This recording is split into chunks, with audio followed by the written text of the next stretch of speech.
Ano bang nakikita nila sa Jesus na yan? Pinatatawad niya ang lahat. Nakikisalamuha sa mga makasalanan. Tulad ng mga kolektor ng buwis. Kailangan nga talaga nila ng kapatawaran. Tingnan mo, lalong dumarami mga sumusunod sa kanya.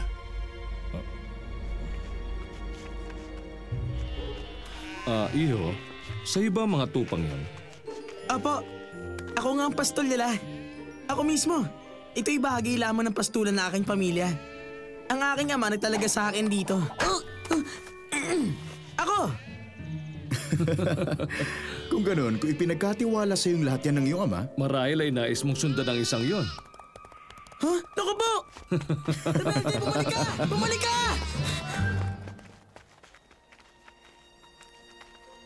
Ikaw ba si Jesus ng Nazaret? ako nga. Tinatawag ka nilang guro. At isang propeta. Pero kasabay mong kumakain ng mga makasalanan at kolektor ng buwis. Inaantay ng mga pinuno ng templo ang iyong paliwanag tungkol dyan, guro. Hinto! Rebelde, hindi ka dapat umalis ng Kung ang sino pastulan! man sa inyo ay may 100 tupa at mawala ng isa, ano ang gagawin mo? Hindi ba't iiwan niya ang 99 sa pastulan at hahanapin ang nawawala hanggang sa ito'y matagpuan? At pag nahanap mo ito, lubos kang magagalak kaya't ilalagay mo ito sa iyong balikat at papasanin pa uwi.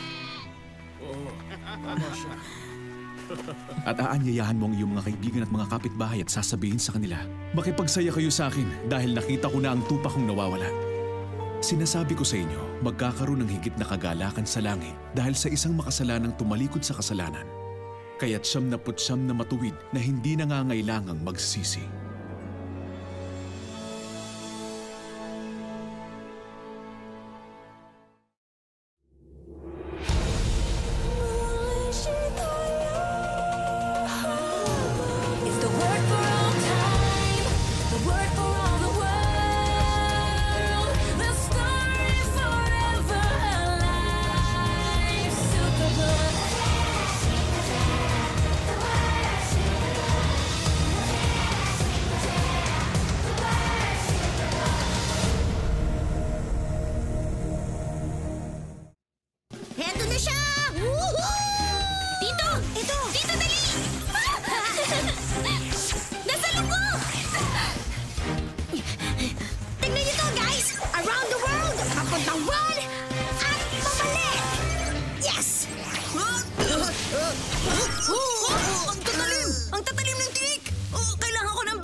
Nakita niyo ba yun?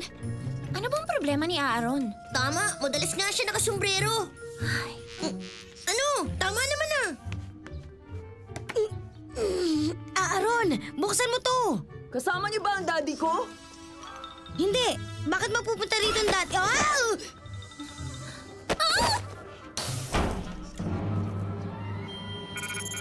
Hoy! Ano ba? Iniwan na naman ako! Oh! Aaron, bakit ka nagtatago sa daddy mo? May malaki akong kasalanan, Chris. Talagang napakalaking gulong na gawa ko. Hindi ako mapapatawad ng daddy ko. Hindi na ako makakauwi sa amin kahit kailan. Ano bang ginawa mo? Chris, magkano ba ang renta sa treehouse mo? Maluwag naman to eh. Simula siguro ngayon. Aaron, hindi ka pwedeng tumira sa treehouse na to. Kung hindi dito, hahanap ako ng apartment sa bayan.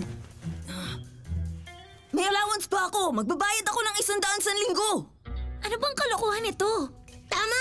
Yung periscope at beanbag pa lang, 200 na. Oh, teka, nakikipagtawaran lang naman eh.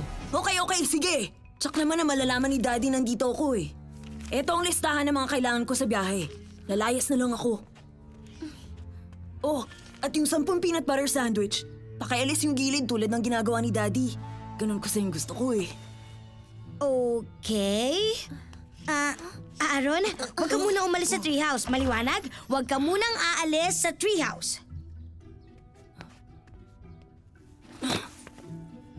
Ganda nun, Celia! Kaya ko, 150 na lang! Tapat na!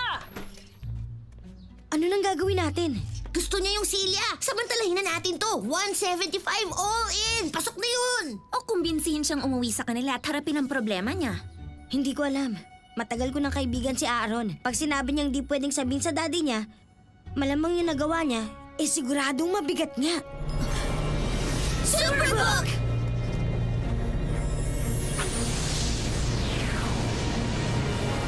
Naku, lagot! Hindi tayo pwedeng umalis! Dapat gumawa na tayo ng rental agreement para sa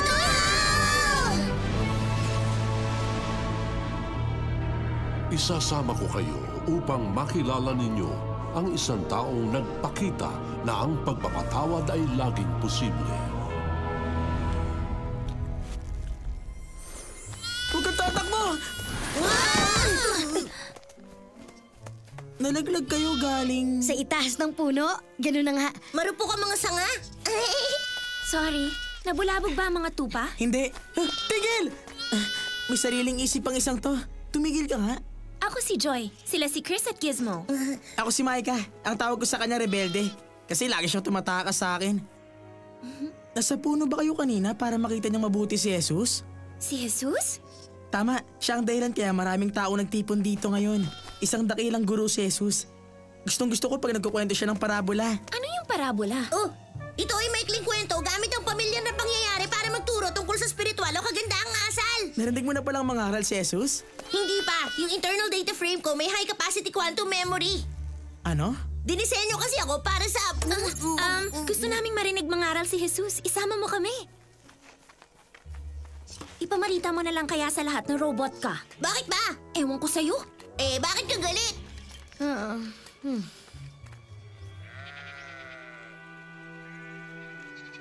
Ang sarap talaga nitong tinapay. Gusto mo pa? Sige. Alam mo, iniisip ko talaga ang mga sinabi ni Aaron. Kasi nga kung talagang gusto niya maglaya sa kanila, Joy, kung ano man yung nagawa niya, tingin niya hindi na siya mapapatawad ng daddy niya kahit kailan. Guro, pinag-uusapan namin ni Juan ang sinabi mo kanina sa mga pariseo tungkol sa pastol at sa nawawalang tupa. At iniisip namin kung bakit gumagamit ka ng mga parabola. Ang lahat ng nakikinig sa aking katuruan ay mas marami pang mauunawaan at mas lalo silang magiging marunong. Ito ang totoo. Maraming propeta at matuwid na tao ang nais makita ang nakita nyo. Ngunit hindi nila nakita. At nais nilang marinig ang narinig nyo. Ngunit hindi nila narinig. Joy, ano kayang ibig niyang sabihin? Hindi ko alam. May isang tao na may 2 anak na lalaki. Ang sabi ng nakababata sa ama, Ama, ibigay na po ninyo sa akin ang mamanahin ko bago kayo yumao.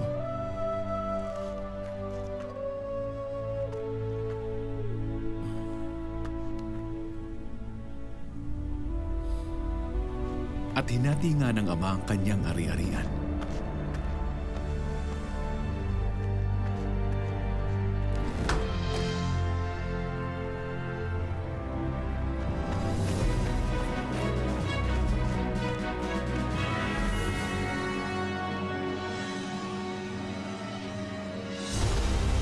Pagkalipas ng ilang araw, ipinagbili ng bunso ang kanyang kaparte at nagpunta siya sa malayong lupain. Nilustay niya roon sa pamamagitan ng mga bisyo ang lahat niyang kayamanan.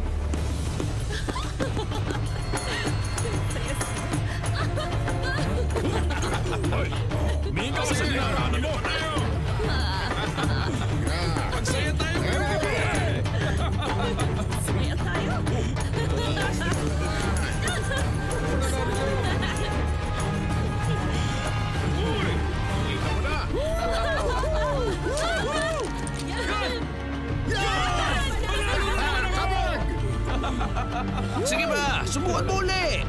Napasaya na lang! Ayaw mo na dyan!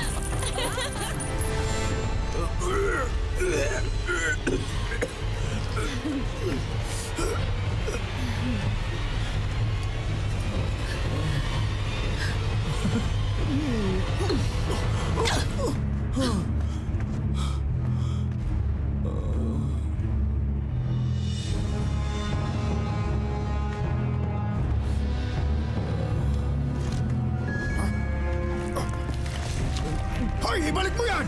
Magnanakaw! Magnanakaw! Magnanakaw ka, ha?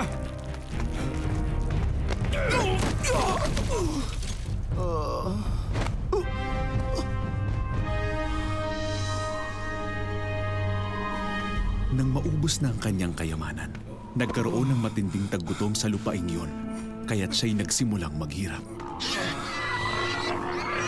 Namasukan siya sa isang tagaroon at siya'y pinagtrabaho nito sa isang babuyan.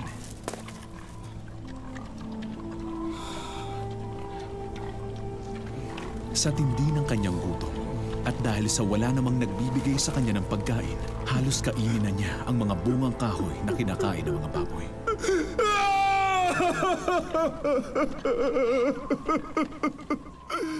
Ngunit napag-isip-isip niya ang kanyang ginawa at nasabi niya sa sarili, labis-labis ang pagkain ng mga alila ng aking ama. Samantalang ako'y namamatay dito sa gutom. Sinayang niya ang lahat ng ibinigay ng kanyang ama. Ay, naku po! Tumakas na naman siya! Mikas, ayun siya oh. Rebelde! Rebelde! Bumalik ka! Bilisan nyo! Tulungan natin siya! Pero yung kwento. Tama, dapat malaman natin ang nangyari sa alibughang anak. Chris, kunwari na wala si Gizmo, hindi ba matutuwa kapag iniwan ko lahat para tulungan ka maghanap? Imposibleng mangyari yan, Joy. May navigation module ako kaya hindi ako mawawala. Sumakay ka na lang, Giz! Kunwari nga. Kunwari lang? Oo, kunwari. Parang parabola. Gumagawa ko ng kwento. Kunyari na wala ka. Para maipaliwanag ko kay Chris na dapat niyang... di bali na lang nga. Sige na. Tutulong na kami. Oo, sasama na kami. Kunwari, tutulong kami. Napunta siya sa pastulan ng iba. Naku, lagot! Paano natin mahahanap ang tupa mo sa ganito kalaking pastulan? Hanapin niyo mabuti. May marka si Rebelde sa likod ng tenga. Rebelde! Rebelde, nasan ka na? Rebelde! Walang marka ang isang to. Wala pa rin. Okay, mukhang matatagalan to. Mabuti pa. Doggy Bots to the rescue!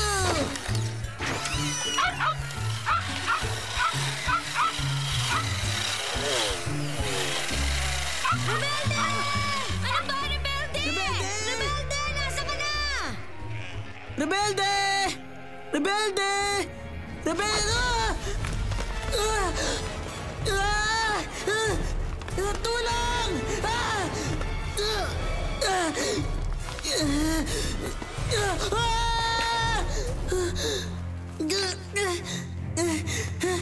Tulong!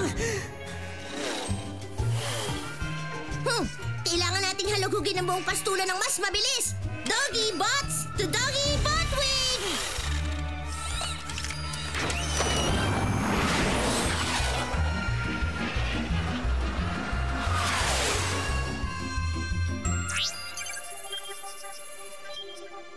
Rebelde, nasa ka na? Chris! Joy! Tulong! Mikas! Naku po! Kumapit ka, Mikas! Humawak ka sa tungkod!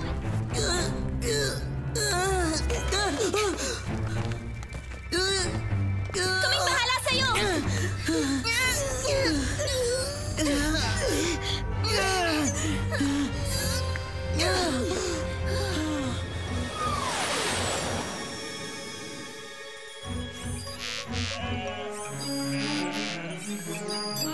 Woohoo! Makakatakas ka pero hindi ka makakapagtago, Rebelde! Yung net! Ilaglag mo na yung net!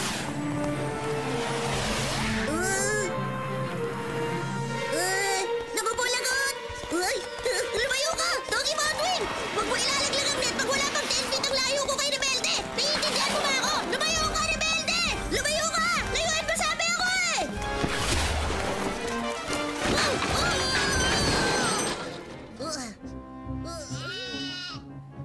Hindi ko alam kung paano ko kayo pasasalamatan. Hindi ba dapat sa akin ka nagpapasalamat? Salamat na Hindi ako kabalik na siya. makapaniwala. Hindi na siya Akala ko makakatakas Hindi ulit. natin siya Hindi mahanap yan. doon sa pastulan. Uy! Isa kang matalinong tupa, hindi ba? Hindi lang yun, mabilis pa. Mukhang hindi siya Yan yung napapagod marka eh. sa tenga niya, oh. Sa kwentong yun ni Jesus, kinuha ng anak lahat ng ibinigay ng ama at saka ito winaldas. Ano na kaya ang nangyari pagkatapos nun? Tara, bilisan natin. Baka maabutan pa natin ang katapusan ng kwento. Guys, tingin ko huli na tayo. Wow! Ang ikli naman ng kwentong yun. Tama! Ito ay isang maikling kwento gamit ang pamilyar na pangyayari para magturo tungkol sa spiritual na kagandahan. Alam na namin yan, Gizmo. May hinahanap Jesus, kaming gusto nakawalang namin tupa malaman kaya ang huli namin katotohanan nasama sa kwento. Doon sa kwento. Sandali, teka lang. Huwag sabay-sabay. O sige, anong nais niyong sabihin sa akin, mga bata? May hinanap kaming nakawalang nangyari sa parabola. Hali kayo. Maupo kayo. Jesus, nakikinig kami sa ikinuwento mo sa mga tao kanina. Kaya lang nakawala yung tupa ko. Mikas, na naman? Opo, pero si Chris, Joy at Gizmo, tinulungan nila ako maghanap. Tapos, nung hinabol namin si Rebelde, winaldas na nung lalaki ang yaman niya at nagpakain na lang siya ng mga baboy. Tama, ano pong kasunod nun? Hindi na siya Namatay pwedeng pa buhay kami kasi sa siya gutom. kinuha pa niya yung mana niya. Hayaan niyong ituloy ko ang kwento. Habang nagtatrabaho siya bilang tagapagpakain ng mga baboy, sa tindi ng kanyang gutom, halos kainin na niya ang mga bungang kahoy na kinakain ng mga baboy. Ngunit wala pa rin nagpakain sa kanya. Hanggang sa nakapag-isip siya at nagwikam. Labis-labis ang pagkain ng mga alila ng aking ama samantalang ako'y namamatay dito sa gutom! Babalik ako sa aking ama at sasabihin ko sa kanya, Ama, nagkasala po ako sa Diyos at sa inyo. Hindi na po ako karapat-dapat na tawaging anak ninyo. Ibilang na lamang ninyo akong isa sa inyo mga alila.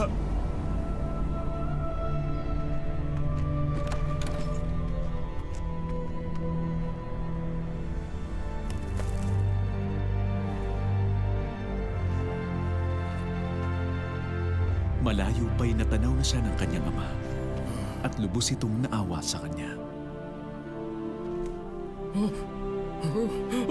Patakbo niyang sinalubong ang anak.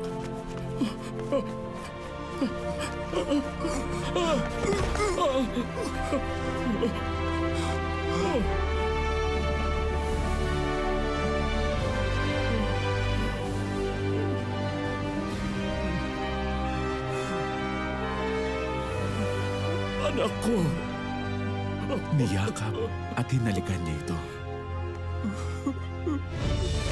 Madali, kunin ninyo ang pinakamagandang damit at bihisan niyo siya. Suotan niyo siya ng singsing at bigyan niyo siya ng sandalyas. Katahin ninyo ang pinakamatabang baka at tayo'y magdiwang. Sapagkat ang anak kong ito'y namatay na, ngunit siya'y nabuhay. Nawala, ngunit muling natagpuan. At sila nga'y nagdiwang. Maghapon na sa bukid noon ang anak na panganay. Nang pauwi ito at malapit na sa bahay, narinig nito ang tugtugan at sayawan.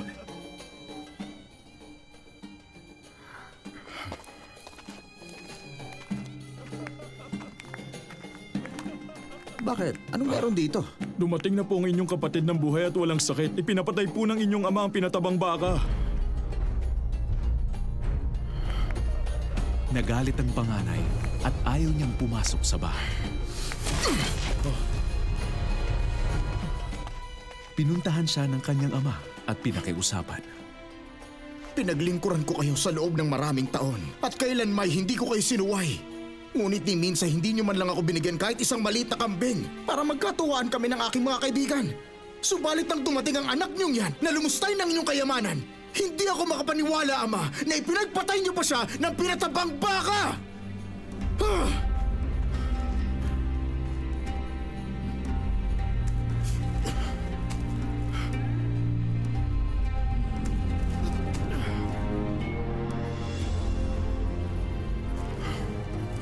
Anak, lagi kitang kapiling at ang lahat ng aking ari-arian ay sayo. Nararapat lang na tayo magsaya at magdiwang sapagkat patay na ang kapatid mo, ngunit nabuhay. Nawala, ngunit muling natagpuan.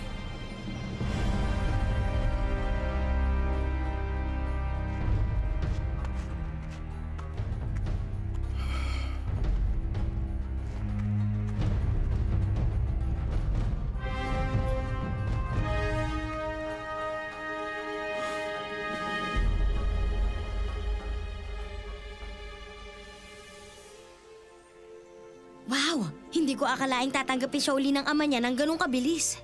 Lalo pa dahil winaldas niya lahat ng ibinigay sa kanya ng kanyang ama. Tama, tinanggap siyang muli ng buong puso at pinagpala pa siya ng kanyang ama. Yun ang pagmamahal. Ang amang may pagmamahal na hindi nagmamaliw ay laging handang magpatawad. Ingatan mo ang tupang yan, Mikas. Ang ganda ng kwentong yan. Rebelde! Rebelde! Si Superbook! Mukhang uuwi na tayo ah.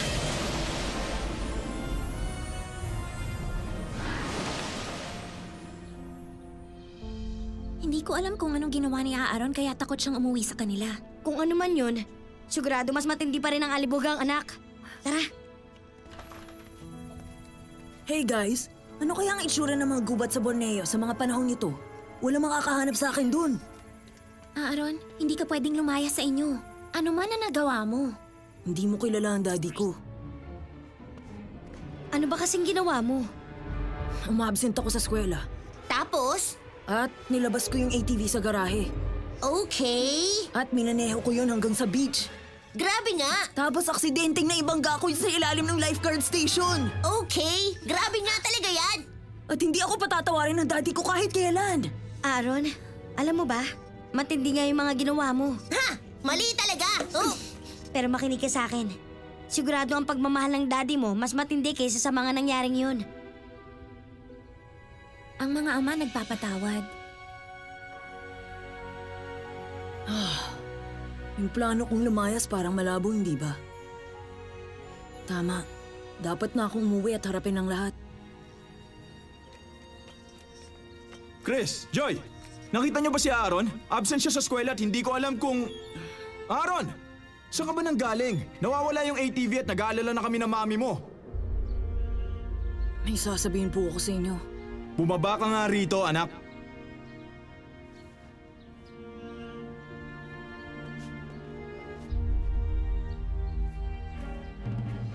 Dad?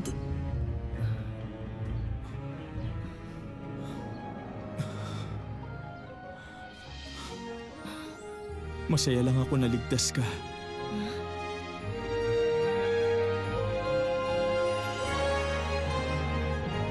Si Yahweh ay mahabagin at mapagmahal, hindi madaling magalit, wagas ang pag-ibig.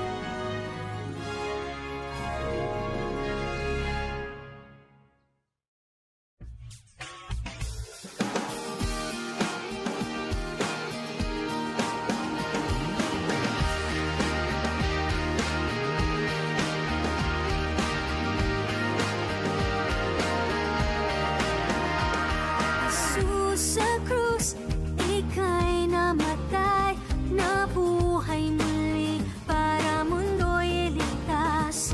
Kasalanan ko ay patawarin mo, maging Panginoon, kaibigan ko.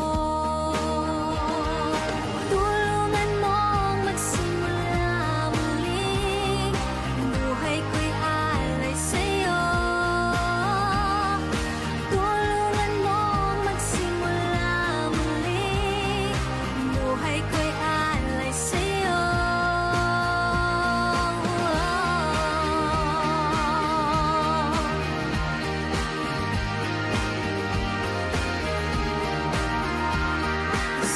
Sa krus, ika'y namatay, nabuhay muli para mundo'y iligtas.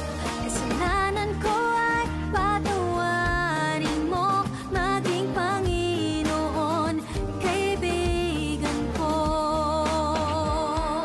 Tulungan mong magsimula muli, buhay ko'y alay sa'yo. Tulungan mong magsimula muli, buhay ko'y alay sa'yo.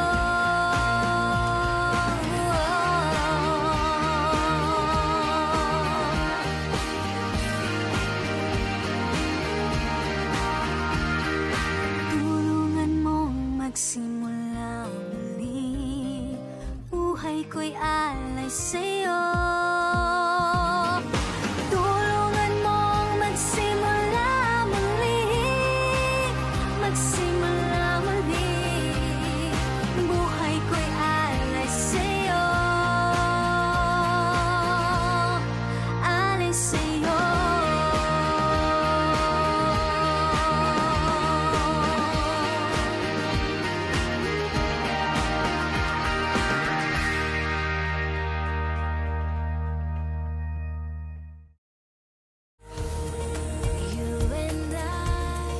just enough.